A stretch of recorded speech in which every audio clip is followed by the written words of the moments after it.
गुलाम्बा नमः, उग्ररूपाय नमः, भैरवी शक्त्यै नमः, मृत्युमर्दिन्यै नमः, योगुलाम्बा। कल्पना कीजिए एक देवी, उग्र, तेजस्विनी, जिन्हें संसार का हर तांत्रिक, हर योगी, हर साधक आदर और भय दोनों के साथ स्मरण करता है। और अब कल्पना कीजिए कि वही देवी छिपी रही किसी अंधेरी कोठरी में, अपने ही मंदिर से दूर एक कोने में, एक दिन नहीं, 10 साल नहीं, बल्कि पूरे 615 वर्ष, क्योंकि उनका घर जलाकर राख कर दिया गया था। लेकिन उनके भक्त चाहे जो हो जाए, देवी को मिटने नहीं देना चाहते थे। यह सिर्फ एक मंदिर की कहानी नहीं है, यह आस्था के उस स्वरूप की कथा है जो न समय से हारता है न विनाश से। यह है जोगुलाम्बा शक्तिपीठ की कहानी, जहाँ योगियों की माता विराजती हैं, जहाँ सती के दांत गिरे थे और जहाँ इतिहास ने 2005 में खुद को दोबारा लिखा। कहानी शुरू होती है सृष्टि के आरंभ में, जहाँ देवताओं का महामान्य प्रजापति दक्ष अपने अहंकार में डूबा बैठा था। उसकी पुत्री थी सती, शिव की प्रिय, शिव की शक्ति। लेकिन दक्ष शिव से घृणा करता था, क्योंकि शिव वह सब थे जो दक्ष कभी नहीं हो सकता था। शिव भस्म लगाते थे, श्मशानों में रहते थे, गंधर्वों, भूतों, औघड़ों के साथ विचरण करते थे। एक राजकुमारी ऐसे व्यक्ति से कैसे विवाह कर सकती है? दक्ष को यह स्वीकार ही नहीं था। और फिर आया वह यज्ञ, वह महायज्ञ जो ब्रह्मांड ने पहले कभी नहीं देखा था। सभी देव, सभी आशी, सबको निमंत्रण भेजा गया, बस एक को छोड़कर, शिव को। जब सती ने सुना कि उसके पिता यज्ञ कर रहे हैं पर उसके पति को आमंत्रित नहीं किया गया, तो उसका हृदय टूट गया। शिव ने उसे मना किया, लेकिन सती नहीं मानी। उसे विश्वास था पिता उसे अपमानित नहीं करेगी। पर यहीं से त्रासदी शुरू होती है। जब सती यज्ञ में पहुंची तो पूरे सभा में नजरें झुक गईं। आर्षि मौन हो गए, देवता चुप रहे और दक्ष वह विष उगलता रहा। उसने शिव का ऐसा ऐसा अपमान किया कि शब्द भी सुनकर जल उठे। सती का हृदय भस्म हो गया और वह किसी आग में नहीं जली, वह तो अपने ही अपमान में जल उठी, अपने प्राण त्याग दिए। जब शिव पहुंचे तो सिर्फ मौन था, लेकिन शिव का मौन सबसे भयंकर होता है। उनका मौन ही त्रिलोकी का संहार बना। उन्होंने अपनी जटाओं से जन्म दिया एक महावीर को, वीरभद्र, जो क्रोध का जीवंत रूप था।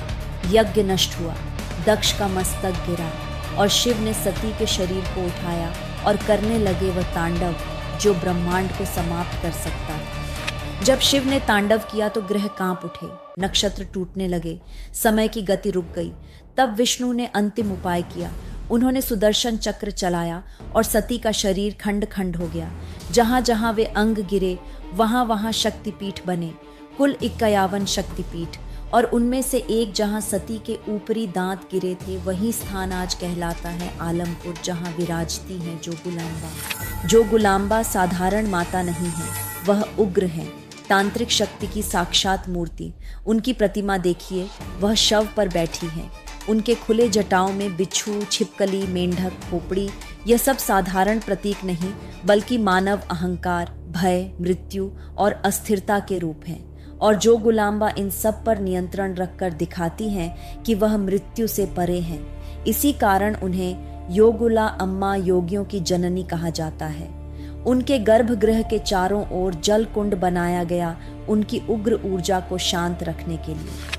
7वीं शताब्दी में जब बादामी चालुक्य साम्राज्य अपनी ऊंचाई पर था, तब आलमपुर में 9 भव्य मंदिरों का निर्माण हुआ, जिन्हें कहते हैं नवब्रह्म मंदिर।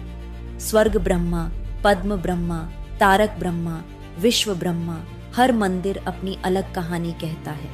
इन्हीं मंदिरों के मध्य जोगुलाम्बा का वह प्राचीन निवास था, जहां आदि शंकराचार्य ने स्वयं श्री चक्र स्थापित किया था। उस समय आलमपुर को दक्षिण का काशी कहा जाता था, योगियों का तीर्थ, तांत्रिकों का केंद्र, ज्ञानियों का आश्रय। लेकिन 1390 में सब बदल गया। बहमनी सुल्तानात की सेना ने डेक्कन को रौंदना शुरू किया, मंदिरों को जलाया गया, मूर्तियों को तोड़ा गया।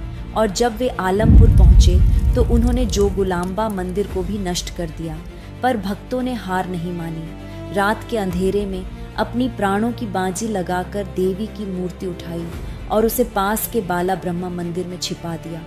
अम्मा, क्षमा करना, एक दिन हम आपको फिर से आपके घर ले आएंगे। और फिर समय बीतने लगा, राजवंश बदले, सल्तनतें आई गईं, मुगल आए गए, निजामों का शासन समाप्त हुआ, भारत आजाद हुआ और जो गुलाम्बा वहीं छिपी रहीं पूरे 615 साल। और फिर आया 2000 का दशक, जब भक्तों ने कहा अब बहुत हो गया, हमारी अम्मा अपने मंदिर में ही विराजेंगी। संघर्ष आसान नहीं था, पुरातत्व विभाग, सरकारी अड़चने, कानून, भावनाएं, सब कुछ टकराता रहा।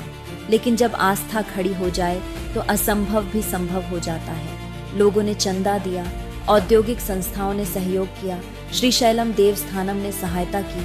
पुराने ग्रंथों के आधार पर मंदिर की मूल संरचना का पुनर्निर्माण शुरू हुआ। और फिर आया वह ऐतिहासिक दिन 13 मई 2005, जब 615 साल बाद हजारों भक्तों की आंखों के सामने जोगुलांबा देवी अपने मूल स्थान पर वापस स्थापित की गई। ढोल बजे, मंत्र गूंजे, आंसू बहे और आलमपुर ने पहली बार सदियों बाद फिर से सांस ली। आज जोगुलांबा शक्तिपीठ भारत के 18 महाशक्तिपीठों में से एक नए रूप में खड़ा है। सुबह की आरती से लेकर नवरात्रि के 9 रूपों की पूजा तक यहाँ हर दिन देवी की ऊर्जा स्पंदित होती है। पास में खड़े 9 ब्रह्मा मंदिर चालुक्य कला की गाथा सुनाते हैं और 2 पवित्र नदियां तुंगभद्रा और कृष्णा यहाँ मिलकर मानो कहती हैं, जहाँ शक्ति है वहाँ सृष्टि है। जोगुलांबा सिर्फ एक मंदिर नहीं, वह प्रमाण है कि जो दिव्य है उसे न आग जला सकती है, न आक्रमण रोक सकता है, न समय मिटा सकता है। वह प्रमाण है कि आस्था राजाओं से भी बड़ी शक्ति है। और वह यह भी याद दिलाती है कि सत्य चाहे जितना देर से लौटे, लौटता जरूर है। यदि कभी वहां जाएं तो गर्भगृह में खड़ी उस उग्र माता की आंखों में देखिए। वहां आपको सिर्फ देवी नहीं दिखेगी, वहां आपको अपना साहस दिखेगा, अपनी शक्ति, अपनी अटूट आस्था, क्योंकि वह है जोगुलांबा, योगियों की माता, भय का नाश करने वाली। और वह देवी जिसने 615 वर्षों तक इंतजार किया लेकिन हार नहीं मानी,